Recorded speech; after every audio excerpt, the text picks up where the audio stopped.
you want me to introduce myself or you want to introduce me? I'm happy to be here. I'm Dawn. My name is Dawn Thilmany. I'm a faculty down at Colorado State University. Just small background, I'm from an original, very conventional farm in Iowa, corn, soybeans, pigs, but then I went to Iowa State. They sent me over to UC Davis saying I should see a different version of agriculture. They were right. Saw about 95 crops out there, and then ended up back kind of halfway back home when I took my job. So I've been here a little over 20 years. And one thing, because there was such a need for technical assistance, because I also do extension, I started working with the organic industry about 20 years ago. What I'm trying to go over today, knowing that I can go a little deeper on anything I bring up, is just a big overview of what's going on in markets, because I've been tracking them for quite a while. So it's not going to the other one. A little bit of what's just been going on with organics over that time period I've been looking at, what I could find about what's going on with our region and the products that would be interest to you guys.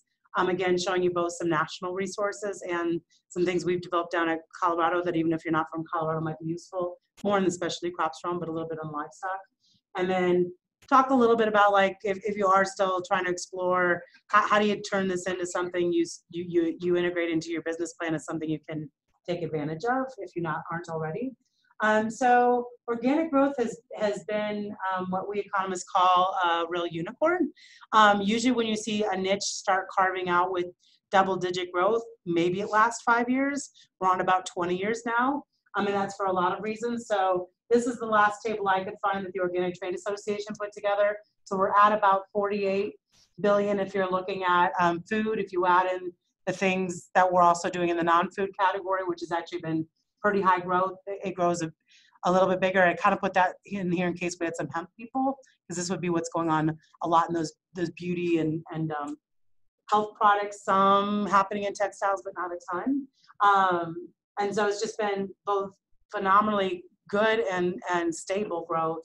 And so that's for a couple of reasons. First of all, demand continues to persist with consumers, and there's a couple ways we economists measure that, and I'll talk about it again at the end, that those people who've been buying organics a long time continue to increase the number of categories they look for organic products in.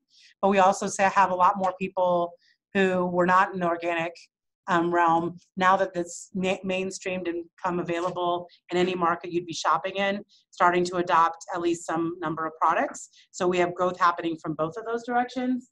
And then finally, the supply is just slightly caught up. We still believe we're in an excess demand capacity. You might not always see that in your prices, partly because our supply chain is still a little bit immature, but it's been a very strong, consistently strong market. So that's the good news. If you break that down a little bit, and this doesn't go quite as far because the USDA doesn't always report this, but if you start breaking that down, again, it's not a surprise that dairy and fruits and vegetables were the early categories where we saw a lot of growth in organic. And what's been interesting over the last 10 years is to see some other categories really grow, and specifically meat, fish, and poultry. Even though that looks really small, if you look at it in terms of relative growth, I think it's somewhere around 300% growth. So it's grown from a very small base. But again, what you see is all these bars are growing. That's what we call market penetration, and the fact that if someone decides they want to be an organic consumer, you can find a product in almost every category now that, if you like its taste and quality, you can consume. So these are all just ways to say this is a very strong, solid, stable market, even though for many years people acted as if it was a passerby niche. So if you're investing in this, you're doing a great thing. But what we also see happening for those of you who worry about this is that the prices you see being captured for being an organic vary a lot by what kind of product you're looking at. If you look at some of these products, you have something like up to a 200% premium, whereas for other things like bread, where there's certainly a premium, you don't see that premium. So there's something in the consumer's head about one of two things is happening. Either in the consumer's head, they're thinking, it's kind of important for this product to be organic for me, but not super important, or it's that the supply chain you have to build behind it has some kind of structure to it that it doesn't allow the premium to be fully captured by the consumers. So it may be that, well, so milk is the best example. As you saw, that was an early category. People think of that being very, very closely connected to immediately leaving an animal and being what they drink. And so there might be this more visceral sense of it being organic and pure is very important to me or my children or so forth. Whereas something that, even though organic grain might be very important to people, it's still gone through a whole lot of processing, and it's almost like 6 degrees of separation, how important it is to have organic. So that is a challenge for grain producers, although I'll show you later, there's a lot of good trends happening in grain markets and bakeries as well. The other dimension that's pretty interesting there is that a lot of times local and organic get overlapped, and I actually work in both types of markets. And so this is one compilation I found where they looked at how those organic prices resonates in farmers markets compared to retail stores. And what I thought was really interesting is it flips a lot. There's some places you can get a better price for organics if you're at the farmers market, like the broccoli example you'll see up there, and kale, and we'll come back to a couple of these examples from Colorado later. But there's other places that the price you can secure, the price that consumers pay is more at the supermarkets. I'm not saying this is a reason to actually necessarily go and directly sell your produce, but I just think it's interesting that it even varies in this very narrow category of vegetables quite a bit by where you're buying the produce. So this is where we see organics happening across the country pretty well. So this is by sales. And of course, we're right down south of you. So Colorado is something I always highlight. But if you actually had looked at this exact same map and done it by land area instead of sales, you guys would be there. But it's just that you're doing far lower value crops. And I think this is even a function of the fact that some of what you guys are producing, I don't even know if it gets registered for sales here, because depending on the contracts you're using, who you're selling through, it may even be being brokered down through Colorado because we're the big regional market underneath you. I don't know how precise this is. I'm pretty sure what I found out is this is how farms are reporting those products, not where it's necessarily ending up as a market. So given we're right south of you, we are probably your market too. But right now, okay, so what was the number we saw on how much organic sales is happening? 48 billion. And for what we're producing as raw inputs, we're at about 8 billion. So we're getting about 1/6 of the pie as producers at the farm gate. That seems like bad news. There probably is something to discuss there, but that's still higher than what you'd see in general agriculture, where right now we're sitting at somewhere around 8 to 11%. So at bare minimum, it's a good signal to those of us economists about what share of this gets back to the farm and ranch gate, because the share of total sales that looks like it's being captured at the farm gate level is higher. But that's the only place we really have to track that right now, so we don't have the data otherwise.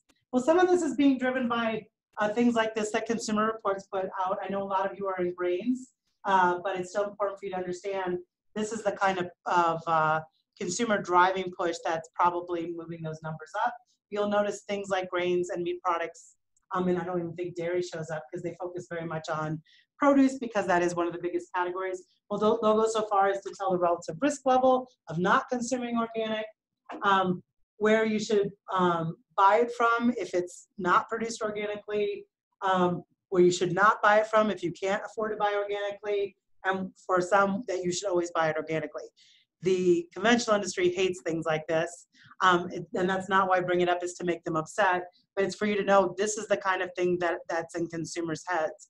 And if you are going to end up direct selling at all your product, the kinds of things you should have in your head as the elevator speeches you should be ready to give, that maybe isn't as alarmist as this, but things people are going to want to know about your product to give them assurances about whatever it is that's driving them. And we'll come back to that later. This seems a little off the mark, but I'll tell you why I'm bringing this up.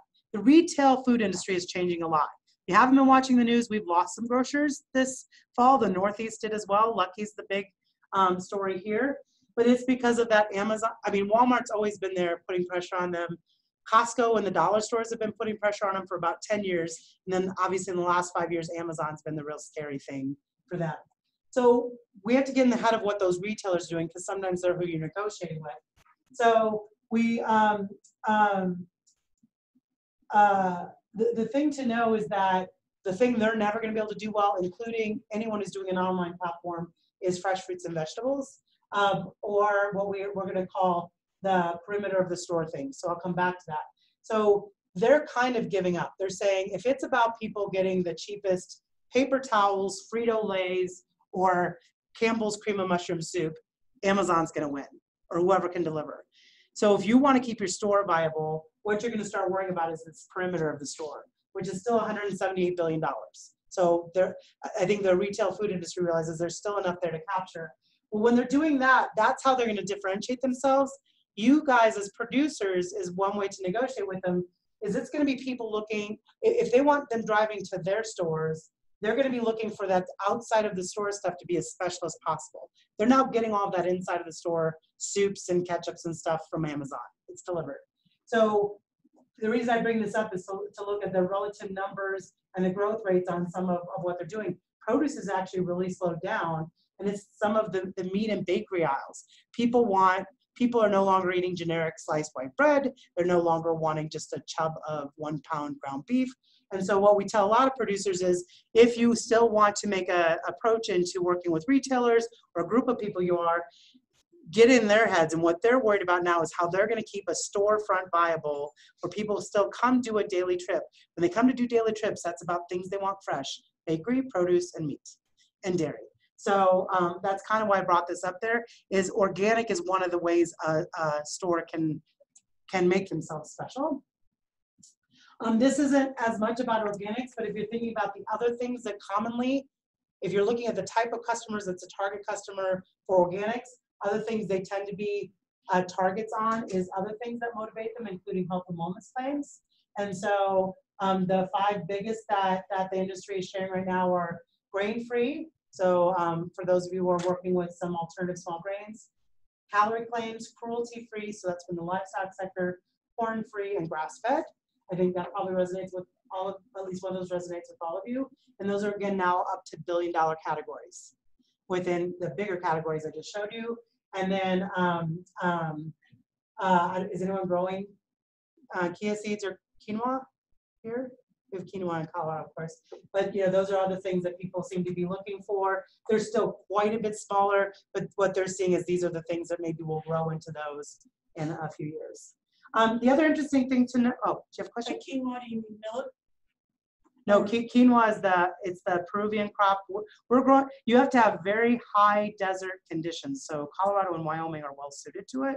But it's if you look for it, like commonly if you go to a Whole Foods or a natural restaurant, they'll have it as a side salad.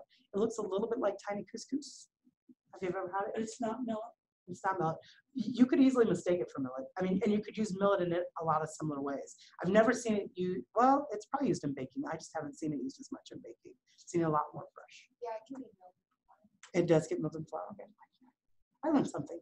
The other thing that's interesting to note is we have people making a trade-off with their food dollars. People are buying less volume. I don't know if that's because of calorie control, smaller households, but they're spending more.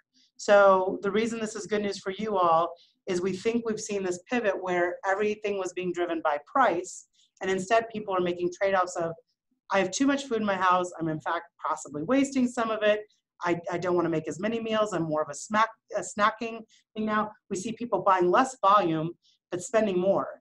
And so that's good news, because again, if you're producing a product that has some kind of premium to it, that's where the market is going.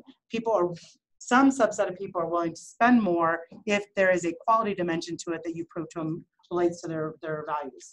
So now let's look a little bit about how that translates maybe to you guys. There are some places to get price data out there, but for organics, it is still a real struggle. It's easiest if you're doing fruits and vegetables and specialty crops. And so I'd show an example, and I can make these slides available, where the USDA's Market News compiles these data for you across a lot of categories, across different sizes of units. It is the most flush for conventional products and specialty crops, and I'll tell you that. But I went and I tried to do a little bit better. it's a bad time of year to try to capture these reports, and a lot of the reports they make real time. You can't build the history so well. But for instance, what I could find right now for this region, at least, and this is what you'd expect, is that we all do still have some hay that we can sell. You might even want to look not just at your region, but nearby regions, because transportation isn't impossible. This is a pretty bulky product, so you probably need to have a pretty good differential. But this was available for about 30 different states' hay markets right now. So you can go and look at what either you're going to have to pay for it if you're having to buy for your livestock, or what you can sell it for. And again, I try to give you some places where you could find these reports if you want to look at them yourselves. They started an organic grain and foodstuffs report. One piece of my history is my first sabbatical at CSU. I went and acted as the organic program leader for part of one USDA agency and started a working group. And it was probably because at that point in time, you couldn't even put an insurance product together because there was no way to actuarially figure out what yields or prices were. So they've gradually tried to build some data sets for organics. It's gone very slowly. And part of the reason this is empty, and I didn't think of capturing it last fall, is we're not in a very liquid time for grains markets. A lot of stuff has already been sold out. So they track it a few different ways. Spot transactions, which is what the cash market's doing. Very few people probably have stuff left in storage. And these are two crops we don't do a lot in this region, but you can still see them. Forward contracts, so this is what some wholesale buyers are offering right now if you'll lock in your prices for the next few months. And then cash bids, and that's where we have the most information about even some products that perhaps you guys are producing. Wheat and oats are up here at least. So there's a couple things to know about this. There will be months that this would be more filled out if you went and did your market research. There is a platform at the same site where you can pull down historical data. I will tell you it's pretty gnarly to navigate, but it's worth your time if you really want to do market research. But the other thing that you just can even capture from this, even if the product you're growing doesn't show up here, is if you can see what these prices are relative to conventional, it at least gives you an idea of what neighborhood of a premium, because there's all kinds of data if you went and looked at the conventional counterparts of this. So I couldn't find dry beans or lentils, for instance. They're not reported at all. But if I knew the premiums that were being offered for barley above conventional barley, I probably could make a pretty safe assumption that the premium on dry beans and lentils might be similar. So I could go look at the dry bean and lentil market and make that. There is a group called Mercuris who has organic prices, but you have to pay for them. And I assume most of you are in a position you want to be paying $1,500, $5,000 for a market report. But if you do, Mercuris is where to go. This is what you can find if you are working in specialty markets at all. I know we still have a lot of potatoes, carrots, and onions in this region. And what they'll show you is even the source it's coming from, and some price points people are getting at the case level and so forth. So if you're a data geek at all like me, you can go play around on this website, and compared to 10 years ago where you couldn't find anything about organic, you can find some products about organic. Unfortunately, for a lot of the things we grow, particularly small grains, it's still pretty weak. But it at least starts giving you a sense of what the organic market prices are, even beyond. I showed you some retail prices, but it brings them down to what some other products are getting. So if you want a sense of how strong organic demand is, it may tell you. They also put out retail price reports, but again, they're very biased towards being specialty products. And so you can see here, it shows you both for the products, the variety, the units they're measuring and stuff, how many stores are carrying organic products. So you can see it varies a lot. That it's really easy to find organic apples, for instance, but pretty hard to find organic pears, and almost impossible to find organic iceberg lettuce. And then it shows you kind of what the price range is on those. So they not only do it for organics, but then they put together a comparison. If you want to see organic, conventional side by side, you can also look at that. And here you do start having the meat and livestock products show up for a comparison. So again, this is just a way of, if you were going to do market research and try to figure out what the relative strength of the market you're operating in is, what you could do. Grains, it's a little tougher because you have 3 degrees of separation because of the milling, baking, and distribution process that still has to happen. So one thing we do offer down at Colorado State University, and even though we're a little far afield, it might be useful for you guys, so I at least want to introduce it, is we've been collecting farmers market price reports under the leadership of Martha Sullins for quite a few years, for about somewhere between 20 to 30 markets each year, where we actually send out market price reporters who actually collect data from those sites. And we focus a lot in the Denver area, which is a market you guys could serve, but we look far afield as well. We could come up here because we know a lot of our same vendors come up and do some of your markets. Again, so a lot of you aren't doing specialty crops, but this might be interesting to you. What we find is very interesting is that USDA organic doesn't always resonate as being important. The idea we have in our head is you need one or the other. You either need a third-party certification that something's produced the way you'd want it to be produced, or if you build a relationship directly with that producer, maybe visit their farm or ranch in a visit day, you can get the same assurance that aligns with your values or whatever. And so maybe it's a substitute, so you don't need both. So if you're already at a farmer's market, maybe you don't need that organic as well. So with tomatoes, we definitely saw that was the case. And again, we've produced these because we're trying to help our producers do better business planning.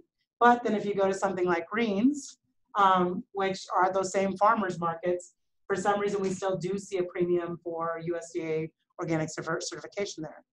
Perhaps it is because they read the Consumer Reports thing and it said this is one of the dirty dozen and you have to have that. Perhaps it's because there's been some food safety outbreaks and people think that there's some level of assurance that comes with USDA certification. But what we're mostly trying to say through these, even if these aren't your products, is it is not even clear all organic premiums have a similar nature to them. And where you sell them might change the value people put on them. So it all gets pretty complex pretty fast. And so if you ever want to go look at them, even though there's not a lot of the products you go, we do include livestock products in here. So if some of you are doing meat products, they might be helpful. We make those free and available for anybody who wants to use them. And again, even though we're not your state, we're close enough. I think we're probably pretty akin to what you can imagine getting, particularly if you start looking at Fort Collins and Greeley. So I've been talking a lot. Is there anything I've covered that people want any clarification on? Is this about the speed where I'm just covering the highlights of a bunch of stuff to give you my sense of things? Good, okay. Any questions? How would you find the Martin Solid's organic reports? All the farmers market price reports are at this site I put in the bottom of the slides. The ones where we compile, that's research reports we've done to compile them together. So I'm going to make these slides available, but she doesn't compile them all. She does it occasionally because we'll have a presentation we do together. But if you ever wanted us, I also have the livestock products compiled somewhere. They're not quite as current. Those are, we stopped at 2016. So some of it is just, if we're pretty nice. If people call and say, I'd love to see what you have on this, we'll put it together usually. Even if you're from Wyoming. I think we beat your basketball team this year. So, Where will these slides be made available? you can literally just email me. Or I don't have your email address. So I could give it to you. And I think the Headlines Organic Yeah, Ag website will have it. We're also sharing these and live streaming them, so they are downloading. I think she was going to post it up on the website, yeah, so all of you could, because there might be ones you didn't even get to go to because you had to choose between 4. But if you, I will make sure you have my email. So I'm going to take a little pivot here because of what you said. The other thing I've just started looking at, because if you also look at the consumer data, a ton of what people are buying is away from home, and a ton of what people are buying is value added, particularly if we're talking about small grains. So I've started paying a little more attention to what's going on in food and beverage manufacturing for a couple reasons. It's a huge driver. It's about 1 in 6 jobs in our rural economies in the US. And for our 2 states over here, it's a little less important. We're still at 15%, but a lot of that is like JBS Swift alone. You guys are at only 6%. But what we're seeing happening is a resurgence of the middle class of food manufacturers. We've gone up to a very small handful of national brands, probably starting with what happened with craft brewing. We've now seen a resurgence of small and mid-sized food manufacturers also start to take shape across the country. And so even though these are the numbers now, we're seeing actually a lot of trending towards new manufacturers. That's important for you guys because some of you are selling things that are food ingredients rather than consumer-ready products. So a couple of maps that we put together. This is for animal slaughter. So this is the number of firms, not the number of firms, absolutely, the number of firms that have been born since 2007, and my data unfortunately stops at 13. And this is the employment growth of those firms. So you can see Colorado and Wyoming here. We've had actually a pretty good set of growth of new animal slaughter facilities, which are not trivial facilities to start, as you know, come on the ground over that period. And but actually employment growth go down. The reason I point that out is, so the big guys are kind of losing some market share. And what we're seeing is there's more new people, but each one of these new people is employing less people. That's a sign of a small and mid-sized resurgence. So we see it in animal slaughter. The more important one for some of you with grains is in the bread and bakery category, where again, both of our states seeing a lot more bakeries come onto the ground. And if I map these numbers after 2013, it only grows faster. But then if you see the employment growth, there we're actually seeing growth. So there we not only have more people, but they're also employing more people too. So we call that a real growth segment for all categories, small to big. Well, those small mid-sized guys are important because they're the ones who are more likely going to be paying attention to sourcing ingredients with something differentiated about them, like organic. Whereas our big shops, we have a couple big shops that have organic product lines, but try negotiating with them at the size you guys are at to get price points. These other bakeries are the ones who are buying 50-pound bags at a time instead of pallets of flour at a time. So the fact that they're showing up again is probably good news if you are trying to do any sort of a supply chain where you're trying to do individual negotiations, because those are the size of places that can have those kind of negotiations with the size of supply you guys could bring to them. Does that make sense? So I think this is good news for us. We wonder why that's happening. I'm going to be just a tiny bit geeky as an economist. What we're seeing is there's a guy called Richard Florida who started mapping what he called the creative class. This is the set of people who aren't white collar necessarily, aren't blue collar necessarily. They kind of are driven by quality of life. A lot of them make a lot of money too. They got the educations to make a lot of money, or they're at the point where they've retired and they're spending their money. But we call them the creative class because of how they spend the money they do have. And the pink pockets are rural areas that have tended to attract that. You'll notice both of our states have big pockets of those people. They're the ones who are driving. And if I map this against where you saw the redevelopment of this small and mid-sized class of food manufacturers, they mimic each other a lot. So we have a paper coming out this year where we actually finally did the statistical analysis on that. And we do see where these people live and where we've seen farmers markets, we're seeing food manufacturing come back.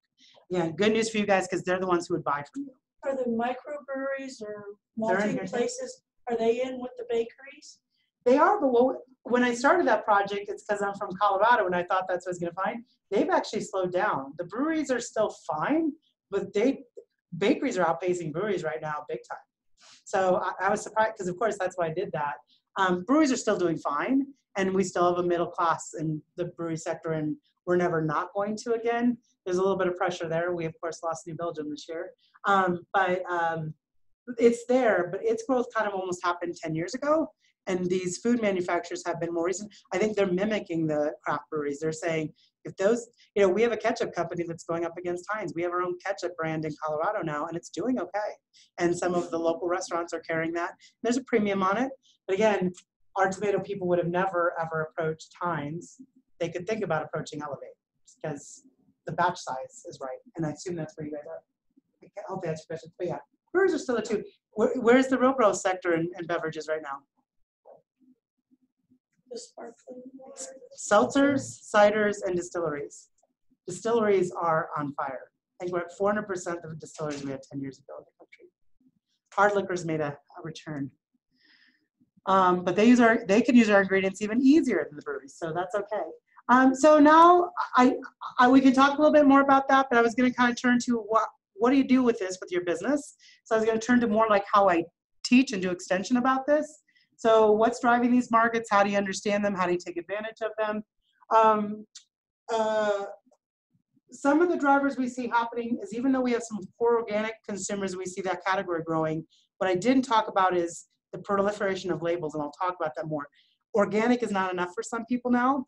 Some are needing to combine it having to be local with some transparency about what farm it came from. Some it's also adding a cruelty-free label if it's in livestock. For some it's regenerative ag, we'll go through some of the labels later. And specifically because of education, consumers are getting concerned about soil and GMOs. If you ask what they're disconcerted about, in animals, it's animal welfare, and for crops, it's interest in soil management and GMOs. Although GMOs are still not allowed under organic, so that's some confusion about them not understanding organic does cover that. But so what they're looking for is products with shorter ingredient lists. So again, if you're going to approach some of those food manufacturers, all of a sudden your organic grain becomes really important because they're trying to get down to like having a bread that has 5 ingredients. And so what grain they use is going to become a lot more important. This is all of the Hartman Group. This isn't research that we did. Some research we have done, again, sorry, it's on produce always. We did a national survey on how do consumers disentangle this. So we do this weird thing where we give them choice sets, we call them, where we put 2 products side by side and change characteristics. There wasn't a carbon footprint label, so this is the beautiful artwork of Economist, which you should not let us ever do again, for fair trade and carbon. The reason we did this is we show them a whole bunch of combinations, and then we can kind of statistically disentangle what any one thing is worth to them. And so this is on, I showed you our experiment for apples, but we also did it for tomatoes. What you can see here is organic does still get the best premiums of any label, although local holds its own in at least fresh produce. Probably not so much with grains if we looked at it. People still don't even understand carbon footprint. That people know what it is, they don't know how to interpret what it means to them. But what we found really interesting is we also divided the consumers by if they shop mostly direct, shopped in a combination of supermarkets and direct markets like farmers markets, shopped in a combination of supermarkets and things like natural grocers and Whole Foods and so forth. And the highest premiums you got in this case for organic and local were people going to farmers markets. Those seem to be the foodies who are already aligned with, I value where my food comes from. But you still get a pretty good premium out of the supermarket and direct shoppers. And then those whole food, natural food stores do still seem to be, if you can't do farmers markets and that's not the right way, which for grains it would be hard to do, having them as partners is still really important. And people have a lot of suspicion about imports. That doesn't surprise us too much. This is even nerdier, but I'll tell you the story we have here. We asked people, what we found is that consumers are being, call them activists, that we're voting with our dollars. You've heard them say that a lot. Well, we said, well, what are you voting for with your dollars? We don't get what that means. So we asked them, and these were the 5 things we gave them a choices of. One of them is very personal and private. It's, I think I can do a better thing for my health with my dollars, my food dollars. These were specifically food dollars. And I worked with psychologists on this because they think about these things. The second most important thing to them is they wanted to know they were impacting their economy locally. I was a little surprised by that because environment is often framed as a thing organic and local people are worried about. Actually, the economy was far more important on average to our consumers. Social fairness is not resonating with them. This is bad news because we have a lot of people who also think we need to do something in the labor space on what's going on in food systems. Unfortunately, our consumers aren't there yet. They're worried about these things. The local economy is you guys, just so you know, you farmers. Yeah. You gave us a complete interview today. It's all in Colorado. No, this was national. So we talked to 1,500 people nationally. Then for those people who are willing to pay those premiums we saw before, because not everybody was, we kind of try to disentangle what drove them. Well, one thing that won't surprise you is availability. I just need to be able to find it. And that was a problem. Another thing you've probably heard about before is perceived social norms. We also, using the psychologist scripts, asked them some questions about how important is it about what your friends think about what you do, your family thinks about what you do, your kids think about what you do. That's a big driver. The fact that we continue to have a society that seems to tell people at least care about where your food comes from is going to benefit this. But the new thing that the psychologists had introduced me to is this perceived consumer effectiveness. This is voting with your dollars in one more step. It's I both vote with my dollars, but I am seeing some evidence that voting with my dollars makes a difference. So these are the people super happy to see that organic category continue to grow. Love to see that they don't have to go to Whole Foods anymore, and even if they go to King Soopers, they can find an organic product that they used to have to go to a different store for. Or if they're going to farmers markets, they like hearing from the producer, yeah, I increased my herd 50 animals this year because my market's so strong, or I'm trying another crop because I've had so many people ask about it. So this is what we tell people. This is the reasons to do some relationship marketing. People need to know if this is in fact helping you to be an organic producer, a local producer, if it's helping your bottom line, if it is helping you bring your kids back to the farm or ranch, hire new people, grow your herd. They want those stories because this drives them to think, see, I was voting with my dollars and it mattered. It matters. It's not everybody. It's about, we think 15 to 25% of consumers, depending on the product. But you guys are small. You saw, we don't need $48 billion in Wyoming. We're fine with 15% of that. So it's only a part of consumers, but it's a big enough set of consumers, as you saw from the big numbers before, that if you can get those 15% to want your product, it's enough. Trust me. So we also looked at that a little bit about how that varied about where people shop. Food co-ops are still our friends.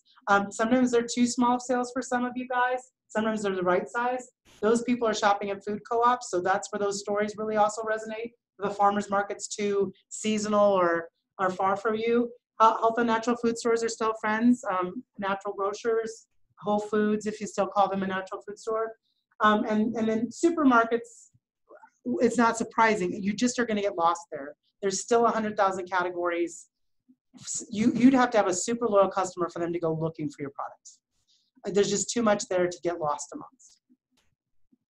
So I talked about labels a little bit. These are the other ones we're seeing a lot of traction and growth behind in the organic that aren't necessarily a substitute for organic. They're either maybe in addition to an organic certification. Organic is still going to get you doors open with wholesalers, distributors, brokers, because it is still the granddaddy of all labels. But there are some people who are going farther, partly because maybe they think it tells a richer story about what they're doing. But what we would tell you is there's really good programs, but you have to think about trade-offs a little bit. So I wanted to talk about that a little bit. So we have these existing third-party certification programs that we would call mature certification programs. They have their processes figured out. They have, on the behalf of producers, to make their certifications feel valuable, gone and built markets for you. They have distributors, wholesalers, food manufacturers asking for these certifications. Organic, again, outsizes all of them by many, many, many leagues, but the others still have built something. We would say these are what we call mature. You can sign up with them, and your main concern is if you can meet their qualifications. There's these other ones that we feel like are really nascent. They're growing. There's a lot of excitement around them. We would say they're not as mature. So in addition to figuring out if they suit your farm well, keep doing sniff tests about if what they're asking you to do is real, if there really is any demand for products once they have this, because it doesn't help you guys to have a certification if it doesn't open a market for you. Unless you're really values aligned with them and want to have that certification, if they haven't built a market for you, I don't know what value it brings to your farm or ranch, unless you're just totally values aligned. These, we would never give you that caution. We think there's a built market for them. And that's what I mean about you have to kind of understand the market potential for your products and kind of also put some numbers to how much it's going to cost to align. The best certification is one that you're already doing everything they ask for, so it's just doing a little extra paperwork, although paperwork's never fun. But if they're asking you to go through a bunch of hoops, you should be putting some numbers to it. We have done a little bit of work again on, used to be thought it was a slam dunk to go and do farmers markets, and so we divide local markets into two pieces. Farmers market CSAs, and where you're actually literally handing the product to the consumer directly. And then intermediated, where your farm or ranch name is staying on a product, but it's going through a food hub, a co-op, maybe you've done an alliance of beef producers. So you're not always, and then that's being taken by a retailer or a restaurant chef or a school nutritionist and turning it into something. You're never really interacting directly with the person buying it, but you're still getting value from them seeming to want to know that your farm or ranch is what's behind the product. So we've done a little bit to look at how those work. So what we did is another study again down, this is in Colorado again, looking at how much people are spending to market in those. Because the one cautionary tale in those is they take a lot of time. It's a lot of relationship marketing, but they're good jobs. That's where if you have someone who yeah, I'll do a little bit of harvesting. I want to do a little bit of farm work, but I want to also use my brain and be out still in the world. So a lot of people are using local and intermediate markets to bring their families back to the farm and give them maybe more like a $60,000 salary instead of a 30. But we realized none of these producers were tracking how much time they were using of their time to manage these markets. So we actually started benchmarking that. And what we found, what we have here is what share of profit margin was left after they accounted for the cost of marketing. So they're not making a 76% profit. They're saying, I have 76% of my purchase sales left to go back to pay for my production cost after I account for my marketing costs. That's a pretty good number. We talked to people working in farmers markets that they only had 7% left because they went and sold like 7 steaks, but they spent 10 hours to sell 7 steaks. And by the end of it, if they accounted for the cost of being at that market, they had very little to show. The one argument here is that, well, it could be though you're building a relationship with a customer who's now going to buy a steak every week for the rest of your time. That's different. But for the most part, we're trying to show producers, you got to pay attention to this stuff. That's in direct markets. In intermediate markets, it tended to be a little tighter because that's where you're mostly negotiating with a distributor, a broker, maybe dropping a case of meat off in the back of a chef's restaurant once a week or so forth. But there's still a lot of range there because, again, particularly the people who've chosen to work with restaurants, I'll pick on restaurants because I can. 7 calls to get your invoice paid. That just, every call takes an hour. And, they buy a pretty good volume, but still not that much volume to justify doing a special trip into Fort Collins to deliver it. So if I really wanted to pick on people, these low profit margins were tending to be people who worked with chefs and a retailer that didn't have a very savvy back office. I'm talking about. The co-ops are great, but they're trying to run themselves on a shoestring of 2 employees, and it's just they don't get to things. The people doing really well are working with some of these hubs and distributors who have a very sophisticated back office, but have a very big commitment to, we are truly local. We're only going to carry things that are local. And so the distributors ended up looking really good in this. That bothered people because sometimes distributors give you a lower price than the chef because they still have to make their 25% margin. But if you start doing the numbers again of how much time you're spending relative to them, they actually look like they're the best deal. So stay open to the idea of distributors, even if they can't give you as good a price point as the chef will give you directly or the farmer's market. You'll save a lot of your time, unless you have a lot of time to spend. Probably talking too much. I actually have nerded out enough. I don't have to talk anymore at all, but I can talk a little more nerdy if you want, or do you want to stop and ask questions? I'm a self-professed nerd. I think that's okay. Would you rather me go through one more concept, or you want to talk about questions? Okay, I'll do one more concept. This is new. It's my food manufacturing stuff. But I'm testing you guys. You're my guinea pigs. So I'm trying to figure out why we're seeing this re-evolution of food manufacturing, because we had an industry very dominated by mature product lines. If you looked 15 years ago, the top brands in most major categories, you probably had 90% market share. And what we've seen is they're still dominant. They're still probably 75% market share. But again, 25% of a $100 billion industry is fine. So I wanted to try to figure out what's going on. But I'm trying to get my head around it a bit, the way we think about things. In agriculture, and we could say this about production agriculture too, we had a real big focus on physical and financial capital. Get big, get lots of equipment, go to cost efficiencies by getting to scale. You'd hear that word a lot. Get to scale, get your unit prices down. That's what the mature product lines are really good at. Problem is that only works really good when we have certain market conditions. By certain market conditions, I mean really stable consumer preferences. People being okay, I'm okay with Heinz ketchup being the ketchup I bought every month for my whole life.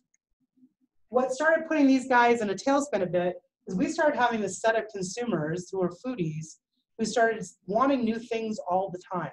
Craft brewers, again, were the first to catch on there, right?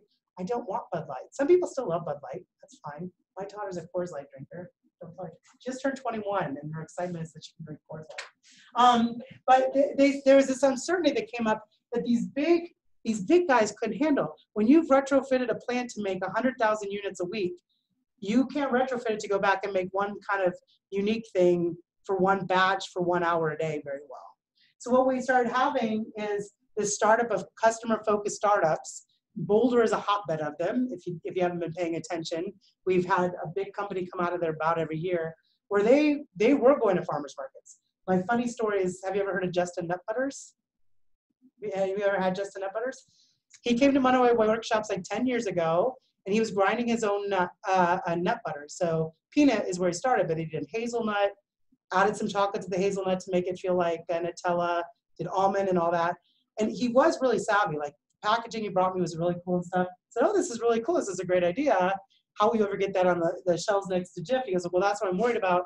Right now I'm doing farmers markets because the customers tell me if the texture is not right, or they're the ones who gave me the idea to make it be more like Nutella by adding some chocolate to it and so forth. Well, he got bought out by Hormel for $1 billion 3 years ago. So he won.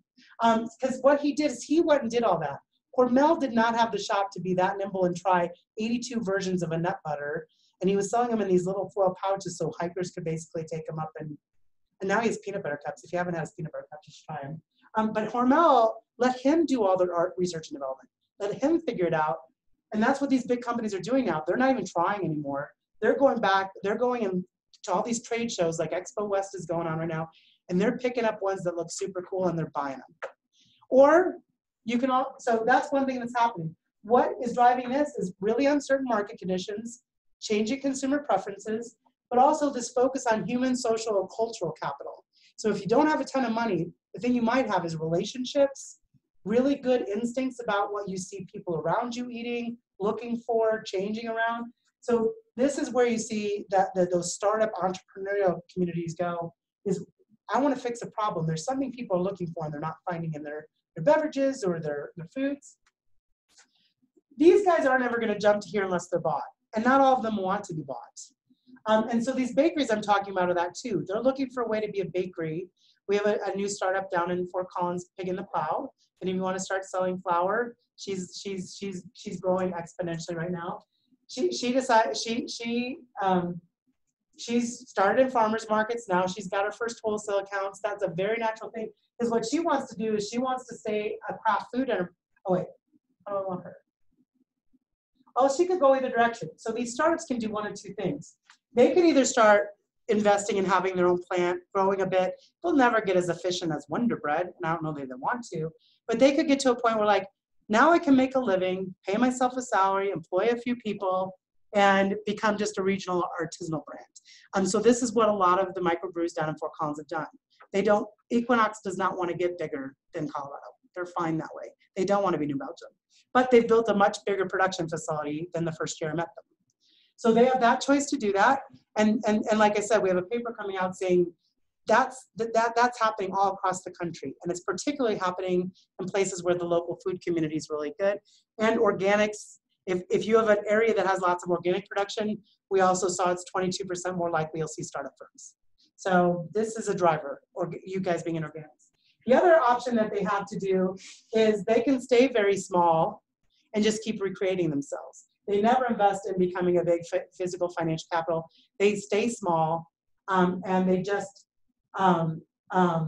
stabilize a little bit. Maybe they just get comfortable with, this is the little niche I do. So it's kind of like the restaurant you go into, you're like, oh my God, I love you guys. I wish you'd franchise and go to this city where I live and so forth. These are the people who say, no, that sounds too complicated. I'm not going to do that.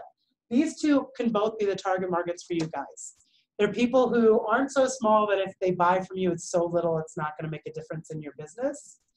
Or if you find them early and they get loyal to you when they grow to one of these other stages, they can. But those are the people who are always going to probably stay at about the scale. That if you build a relationship as their supplier early on, you probably have them pretty beholden to stay with you.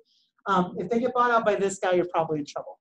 But if they stay in one of these other directions, that's why we're really trying to start tracking food manufacturing, because a lot of you guys are growing what's more like an ingredient than a consumer-ready product.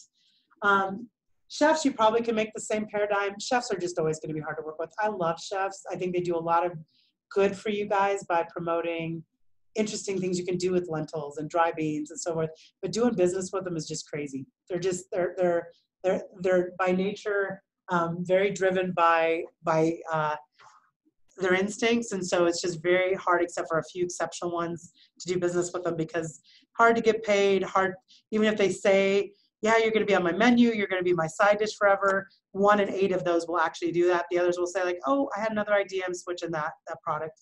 So you could do this with chefs too, but I do it with food manufacturers because once they set up a product line, they are going to be a pretty consistent. If you think about it, they can't change it very much. They're going to have done their labels and their packaging. They're deciding they're going to do a sourdough bread. They're going to stick with sourdough bread. So I think it's at least interesting to think about. And so, you know, the example I put together, which I don't think we don't have any dairy people, is what's happened in yogurts, that we have still these main brands with these ones that were small that grew very quick out in New York and grew up. But we still have these very, and Noosa's our example, of course, down in Fort Collins, where I knew them when they were just sending their kids to sell it at farmers markets. And, you know, they had us all trying different flavors and stuff. And then King Soopers found them and they blew up, right? So they're gone, they've been acquired. But I think they negotiated when they acquired, they're keeping their US production down in our county. So that's good news. But I think they have the option as investors to do international plants in other places. But that's what we really like to see in Colorado and Wyoming, is these startups who get bought out, keeping their plants here in the States. But we still have, you know, these little startups where, this is where I was telling you about perceived consumer effectiveness. No one would ever look at this product because it's not a label they're used to. So you'll see retailers put those story cards saying, this is why you should buy this yogurt. I think this one's particularly a goat yogurt. And then of course, what we've seen in a lot of categories, which I should have brought up, is what these certain conditions are, is we have people carving out that they're going after niches of products that are based on dietary choices. So particularly in dairy, you've seen that happen with the plant-based dairy and new product categories you've seen for people who still want access to dairy products but can't handle lactose. So there's lots of ways you can see this happen. It's happening in grains, it's happening with meats, but it's just kind of my example of what I've done. I thought I had my email here, so I lied, but I will get it to you. I did want to thank, though, that even though this was my presentation, I used a lot of what my colleague Martha has put together as well. So with that, besides putting my email up on the board, are there any questions people have? I know I talked a lot. I hope some of it was interesting, at least. Are you seeing, you talked about consumers, specifically creative class counties, spending more money for things that they value. Are you finding that flavor is a driver in your research? We do. The problem, I'm an economist, so that's not my field of study. Occasionally that same apple study I showed you, we did do a project together with Food Science and Nutrition, where we had people come in at the same time they looked at labels. We also let them taste different versions of apples and have them rank it. So we'll do that occasionally. And some of the big companies have the ability to put a tasting sensory lab together. I just assumed for you guys that was going to be pretty impossible. But I think that's where, again, I don't want to act like I'm too big of a farmer's market aficionado, but I think that's where farmer's markets have been a really interesting incubator, is because I think that's where you get very real-time feedback. We, as you probably know, and this is a little plug, we're redeveloping the National Western Center at Colorado State down in Denver.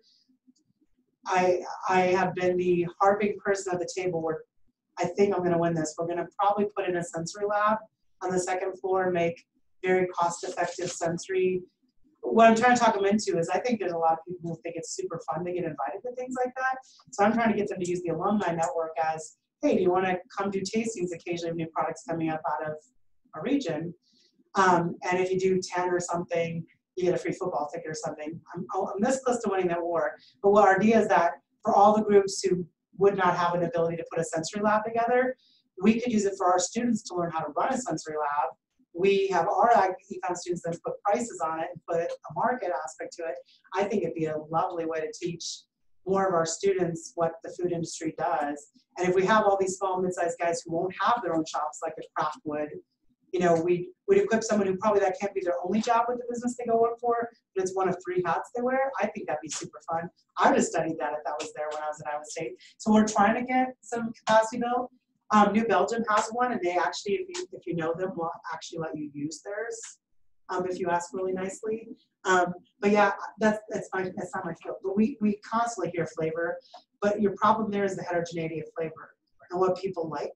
I think that's also why we're seeing so many new products come on. I think the taste of U.S. consumers has just gotten completely diverse. Because something that someone likes other people don't like. Although some of it I think is just an adoption problem.